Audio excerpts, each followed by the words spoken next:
Is React renderable? Did you watch the new Captain Disillusion video? No. Here it is. It's apparently cool. Hang on, let's optimize the thumbnail. He's getting chunky. Brighten it It up. doesn't work like that. Yeah, I guess. Okay. Think about how dumb the median person is. Are you happy now? Punch up the contrast. White balance on the silver. Teeth. Nice. Now, saturate. Saturate. Saturate. The most important thing to recognize about color is that it doesn't actually exist. It's true. He's great. Electromagnetic energy exists all around you. And if we sort it by wavelength, your vision is sensitive to a small sliver of that spectrum. But the sliver isn't literally filled with the vibrant hues shown in diagrams. It's just the waves. And you don't sense all of them with one organ. The back of a typical human eye is peppered with 4 kinds of photoreceptors. One kind, the rods, is for seeing in low light, And the it doesn't cones? matter right now. But the other 3, the cones, specialize in being sensitive to long, medium, and short wavelengths of Thank you, light. Grixty. The sorts of wavelengths that tend to bounce off stuff that is all over Earth. How convenient. There is a lot of overlap between these 3 How's Darwin? sensitivities. In fact, it's impossible to perceive the pure signal from just one type of cones. All visual information that gets to the brain is a combination of at least 2. These combinations feel like different hues, spanning every frequency of the visible spectrum. That's a pretty dicey method for telling things apart if you think about it. I mean, when you see orange light, you might be looking at a single source emitting waves of that frequency, or you might be looking at multiple sources emitting multiple frequencies that combine to stimulate your cones in the exact same way. The eye can't tell the difference. You can Wow. even perceive a combination of opposite ends of the spectrum as a hue. Purple and magenta don't exist at any individual frequency, but are a mix of the longest and shortest visible waves. It's all a 3-dimensional blob of perception possibilities. Or if you want to be fancy about it and use math, a spectrum locus plotted inside the cone excitation space. Or, Of course. if you average out the dimension of brightness, a melty triangle of all observable hues. Every Thank you, color Pachi is Cow, an for the imbalance prime. between the 3 cone outputs. The more balance there is, the less saturated a color seems. Hello, Zacharias. Until proportionally equal outputs just look like no color at all. Remember, this whole chromaticity diagram is just what happens in your head. For people with atypical color perception or other animals, the diagram might be shaped differently and filled with different values, but it's just Wait, as Christopher Nolan is colorblind? valid an interpretation of the achromatic energy hell that is the real world. And let's not discriminate against machines either. Display devices Rorden. and print I'm good. mediums all have their own, usually more limited color gamuts. You're watching this as a Rec 709 image displayed in the modest sRGB color space. But that's okay. A limited palette works fine as long as the color relationships remain the same. That's why things don't seem too weird in different lighting environments, and also why it's okay to simplify the chromaticity diagram into a circle. The hue circle, with all its pleasing color geometry, works because it's an abstraction of human vision itself. And you know who figured that out? Me. This guy. This mother. While establishing the foundational laws of classical mechanics as a side project, pretty much figured all this out.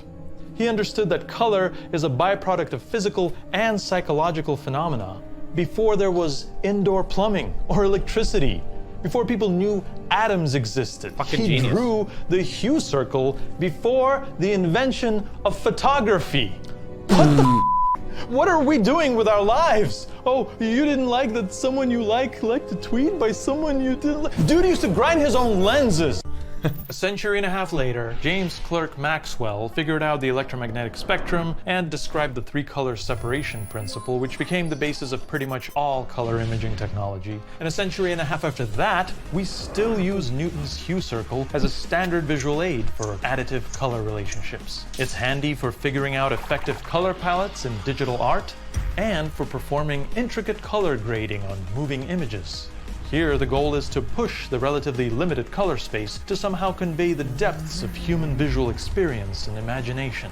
Nice To shot. do this right, we need to inform our perceptions with reliable measuring instruments. mainly a vector scope and waveform monitor.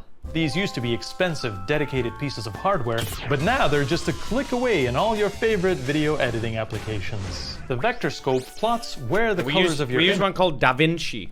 Yeah, at my old job. Image fall in terms of hue and saturation on the hue circle. Neutral tones not sitting in the middle, pull them over. Neon lights oversaturated, rein them into the nearest primary color box. Skin tone looking a little weird? Get it somewhere on the standard skin tone vector. Vector scope. Oh, I get it. What's your vector, but the Victor? waveform is arguably more important. It plots the luminance of your image over the total dynamic range of the color space you're working in.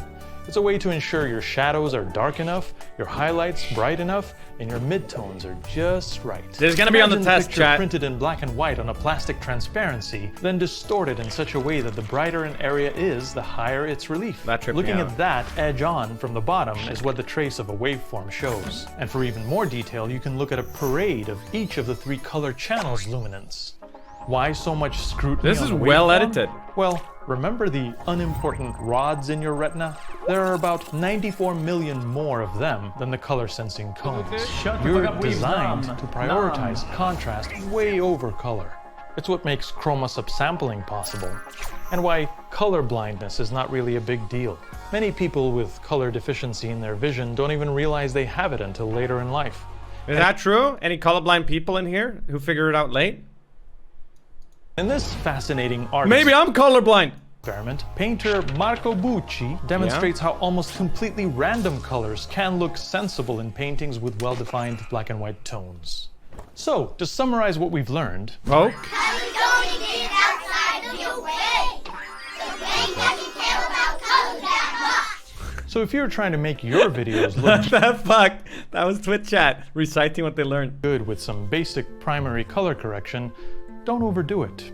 Just establish a good tone profile, consistent from shot to shot, and only tweak the actual color hues subtly to taste. No, I'm playing It's all Flight Sim about the today. waveform, man. Gotta nail those midtones. Make sure the blacks are nice and rich, and the whites are kept in check, not blowing out over the legal limit, and everything will be fine.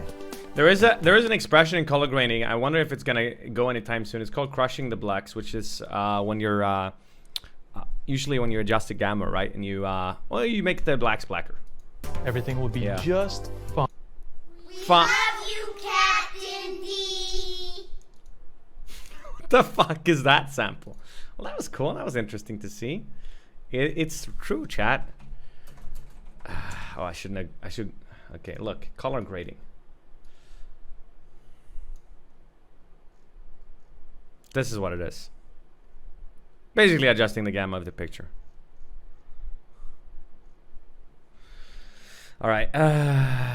You could just say crush the shadows instead. It would make, but it doesn't. Or crush the lower register. I don't know. Bump, dump, bump, bump, dump, dump, dump, dump, bump, bump. I was supposed to do something. The most basic CC you can do? Yeah, for sure. Did you ever work with 444 color? I think so. Like when but it was mostly 442. Yeah, I'm not very good at.